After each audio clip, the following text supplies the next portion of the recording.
ಶ್ರೀಮಾತ್ರೇ ನಮಃ. ನಿತ್ಯಭಕ್ತಿ ಕಾರ್ಯಕ್ರಮಕ್ಕೆ ಸುಸ್ವಾಗತವನ್ನು ಕೋರುತ್ತಾ ನಾವು ಇವತ್ತಿನ ದಿವಸ ಆಣೆ ಪ್ರಮಾಣ ಈ ವಿಷಯವಾಗಿ ಸಾಕಷ್ಟು ಮಾತಾಡಿದ್ದೀವಿ.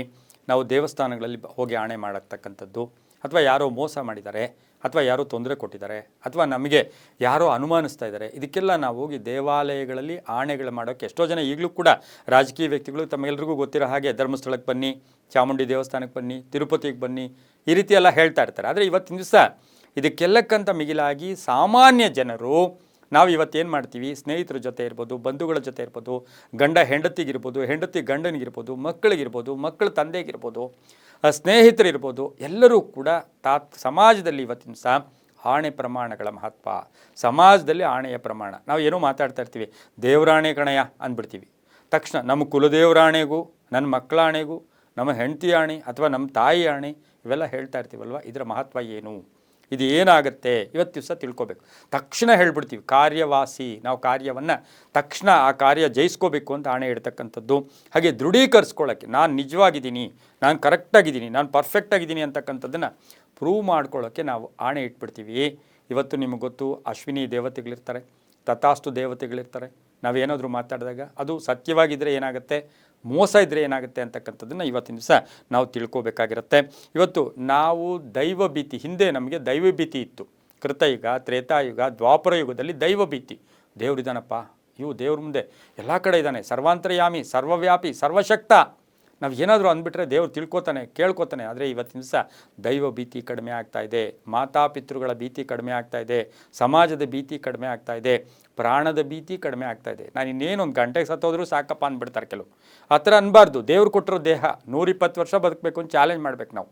ಆದರೆ ಇವತ್ತಿನ ದಿವಸ ಈ ಆಣೆಗಳನ್ನು ಮಾಡುವಾಗ ನಮಗೆ ಯಾವಾಗಲೂ ನಿಮಗೆ ಗೊತ್ತಿರದೆ ಗೋವಿನ ಹಾಡು ಬಂದಾಗ, ಧರಣಿ ಮಂಡಲ ಮಧ್ಯದೊಳಗೆ ಅದು ಬಂದಾಗ, ಕೊಟ್ಟ ಮಾತಿಗೆ ತಪ್ಪಬಾರದು, ಕೆಟ್ಟ ಯೋಚನೆ ಮಾಡಬಾರ್ದು ಅಂತಕ್ಕಂತಹ ಒಂದು ಆ ಮಾತನ್ನು ಇವತ್ತು ನಾವು ಉದಾಹರಣೆಯಾಗಿ ತಗೊಂಡಿದ್ದೆ. ಆದರೆ ಇವತ್ತಿನ ದಿವಸ ಯಾರಾದರೂ ಆಣೆ ಮಾಡಿದಾಗ ತಕ್ಷಣ ಬಾಯಿಗೆ ಬಂದಾಗ ನೀವು ಸ್ವಲ್ಪ ಆಲೋಚನೆ ಮಾಡಿ ಅದನ್ನು ಬಿಗಿ ಹಿಡ್ಕೊಂಡ್ಬಿಟ್ರೆ ನಿಮ್ಮ ದೇಹದಲ್ಲಿ ಧನಾತ್ಮಕ ಶಕ್ತಿ ಒಂದು ದಿನದ ನಾವು ಒಂದಿನ ಆಯಸ್ಸು ಬೆಳೆಸ್ಕೊಳ್ಳೋಕ್ಕೆ ನಾವು ಪ್ರಯತ್ನವನ್ನು ಕೂಡ ಮಾಡಬಹುದು. ಅದರಲ್ಲೂ ಕೂಡ ತಾಯಿಯ ಆಣೆ, ಮಕ್ಕಳ ಆಣೆ, ಹೆಂಡತಿಯ ಆಣೆ, ಇವು ದೈವದ ಆಣೆಗಂತ ಜಾಸ್ತಿಯ ತೊಂದರೆಗಳನ್ನು ಕೊಡ್ತವೆ. ನಾವು ಅದೇ ನನ್ನ ಹೆಂಡ್ತಿ ನಾನು ಆಣೆ ಇಟ್ಕೊಳ್ಳದೆ ಇನ್ಯಾರು ಇಟ್ಕೋಬೇಕು ಅಂತ ಇಟ್ಬಿಡ್ತೀರ. ಆದರೆ ಆ ಹೆಂಡ್ತಿಗೆ ಒಂದಿನ ಆಯಸ್ಸು, ನಿಮಗೆ ಒಂದಿನ ಆಯಸ್ಸು ಕಡಿಮೆ ಕೂಡ ಆಗ್ತಕ್ಕಂಥದ್ದು. ಸುಳ್ಳಿನ ಆಣೆಗಳು ತಾತ್ಕಾಲಿಕವಾಗಿ ರಿಸಲ್ಟ್ ಕೊಟ್ಟರೂ ಕೂಡ ಅದು ನಮ್ಮ ಜೀವನದಲ್ಲಿ ಒಂದು ಟ್ರಬಲನ್ನು, ಒಂದು ತೊಂದರೆಯನ್ನು ಕೊಡ್ತವೆ. ನೋಡಿ, ದೇವರು, ಕುಲದೈವ, ತಂದೆ ತಾಯಿ, ಮಕ್ಕಳು, ಅಣ್ಣ ತಮ್ಮಂದರು ಯಾರೇ ಆಗಲಿ, ನೀವು ಆಣೆ ಅಂತಕ್ಕಂಥದ್ದು ಬೇರೆಯವರ ಹೆಸರು ತಗೊಳ್ಳೋಕ್ಕೆ ನಿಮಗೆ ಹಕ್ಕಿಲ್ಲ. ಆ ದೇಹದ ಬಗ್ಗೆ ನೀವು ಮಾತಾಡೋಕ್ಕೆ ನಿಮಗೆ ಹಕ್ಕಿಲ್ಲ. ಈ ಸುಳ್ಳು ಅಂತ ಗೊತ್ತಿದ್ದರೂ ಕೂಡ ನಾವು ತಕ್ಷಣ ಆಣೆ ಮಾಡ್ತೀವಲ್ವ, ಇದರಿಂದ ಏನಾಗುತ್ತೆ, ನಮ್ಮ ಅದೃಷ್ಟದಲ್ಲಿ, ನಮಗೆ ಬರ್ತಕ್ಕಂಥ ಅದೃಷ್ಟಗಳಲ್ಲಿ ಒಂದು ಲಾಸ್ ಆಗಿಬಿಡುತ್ತೆ, ಕಡಿಮೆ ಆಗಿಬಿಡುತ್ತೆ, ಮಾನಸಿಕ ಶಕ್ತಿ ಹೊಟ್ಟೋಗುತ್ತೆ, ನಿಮ್ಮಲ್ಲಿರ್ತಕ್ಕಂಥ ಒರಿಜಿನಾಲಿಟಿ ಹೊಟ್ಟೋಗುತ್ತೆ. ನಿಮ್ಮ 2 ಅಕೌಂಟ್ ಇರುತ್ತೆ, ಒಂದು ಸುಳ್ಳಿನ ಅಕೌಂಟು, ಒಂದು ಸತ್ಯದ ಅಕೌಂಟು.